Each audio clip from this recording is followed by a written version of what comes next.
2 decades ago, Scott Peterson was convicted of a crime that shook America to its core. Today, in 2024, the case that many thought was closed is making headlines once again. It's been 22 years since Scott Peterson murdered his wife Laci, who was 8 months pregnant with their son. Now he's breaking his silence from prison in his first interview in 2 decades. Could new evidence and fresh legal battles rewrite one of the most infamous murder cases of our time? The fight for Scott Peterson's freedom has reignited, and this time, the stakes are higher than ever. On Christmas Eve 2002, 8 months pregnant, Laci Peterson went missing from her Modesto, California home. Her disappearance quickly became a nationwide story, capturing the attention of millions. Laci's husband, Scott Peterson, reported her missing, stating that she had gone for a walk with their dog while he went fishing at a nearby marina. As days turned into weeks, suspicions began to mount against Scott, especially after it was revealed that he was having an affair with a woman named Amber Frey.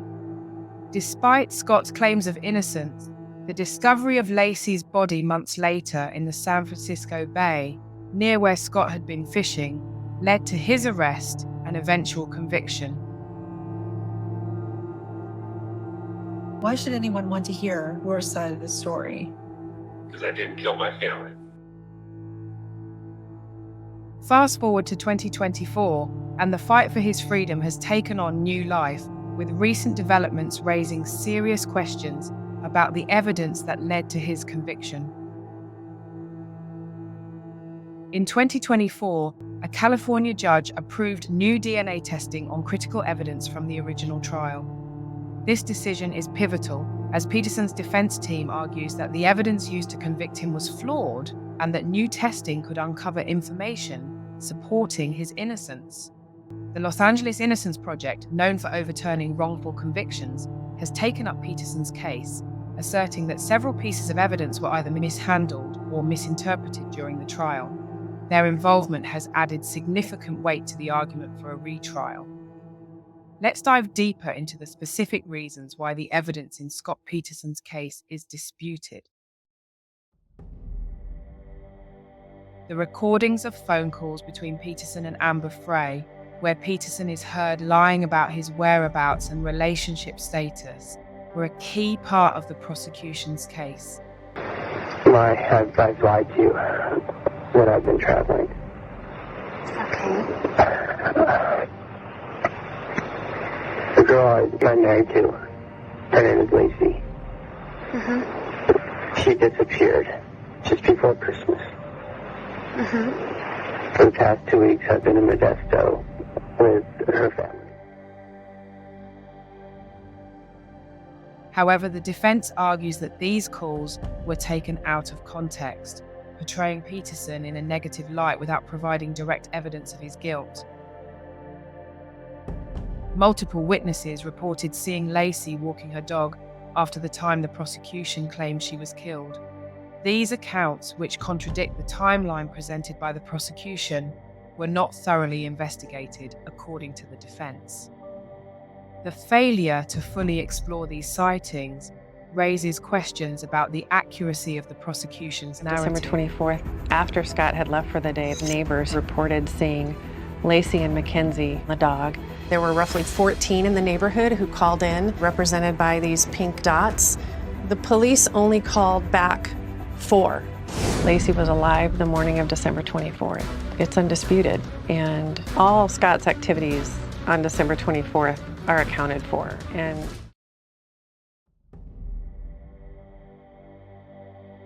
one of the critical points of new evidence involves a van and mattress that were observed near the Peterson home on the day of Laci's disappearance. The defense argues that these were not thoroughly investigated and could be linked to an alternative suspect or scenario. This overlooked evidence is now under scrutiny, with the defense hoping it will support their claims of wrongful conviction. The recent developments in Scott Peterson's case involve new DNA testing on specific pieces of evidence, particularly focusing on a piece of duct tape found on Laci Peterson's body.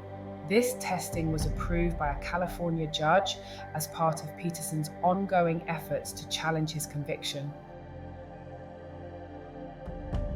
Around the time of Laci's disappearance, a burglary occurred across the street from the Peterson home. The defense claims that the police dismissed this lead too quickly, potentially ignoring alternative suspects who might have been involved in Laci's disappearance. Richelle Neese, one of the jurors who convicted Scott Peterson, has come under scrutiny. In recent years, it was revealed that Neese did not disclose personal experiences that could have affected her impartiality. She failed to mention that she had been involved in a legal dispute over a restraining order while pregnant, which could have influenced her views on the case.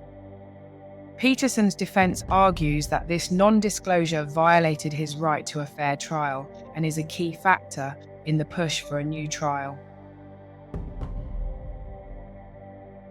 The overwhelming media coverage during the trial created a highly charged atmosphere. The defense argues that this media frenzy influenced the jury and contributed to a biased verdict. The portrayal of Peterson in the media, combined with selective presentation of evidence, may have led to an unfair trial.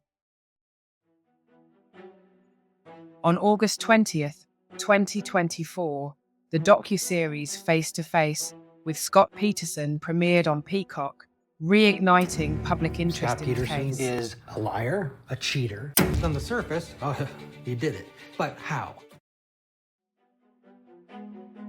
This three-part series offers a fresh look at the evidence and includes Peterson's first on-camera interview in over 20 years. This docuseries is going head-to-head with Netflix's The Murder of Laci Peterson. 911? Yes, my daughter's been missing since this morning. She's 8 months pregnant. I've had missing person cases before, but this one was bigger already. When Laci met Scott, she was very giddy. They were just a cute couple. They acted like newlyweds. Scott wasn't engaging the media. We figured that eventually he would talk to us. We're at the police station and the phone rings. This lady tells me she's been dating Scott Peterson.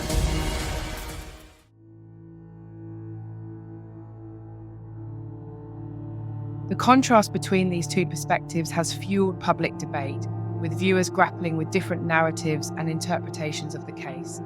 The series has sparked intense debate, with some viewers beginning to question the original verdict. Scott Peterson's family, particularly his sister-in-law Janie Peterson, has been vocal in defending his innocence. She went so far as to study law to better understand the legal system and advocate for Scott's case. Her dedication has been instrumental in keeping the case in the public eye and pushing for new examinations of the evidence. His legal team has been working tirelessly, focusing on the alleged flaws in the original trial. They believe that the new evidence, including the issues surrounding juror Richelle Neese, will be enough to secure a retrial, and they are pushing for a comprehensive re-examination of the case. As Scott Peterson's legal battle continues into 2024, the stakes have never been higher. Whether this case will end in exoneration or reaffirmation of the original verdict remains to be seen. What do you think? Could this new evidence change everything, or is Peterson's guilt undeniable? If you found this story as compelling as we did, please take a moment to like this video and share it with others who might be interested. Subscribe now and hit the notification bell so you never miss a twist in the tale. Join our community of mystery enthusiasts as we solve the unsolvable and explore the mythical. Murder Mysterious, where every secret has its price, every revelation can alter the course of fortunes, and every myth has a grain of truth.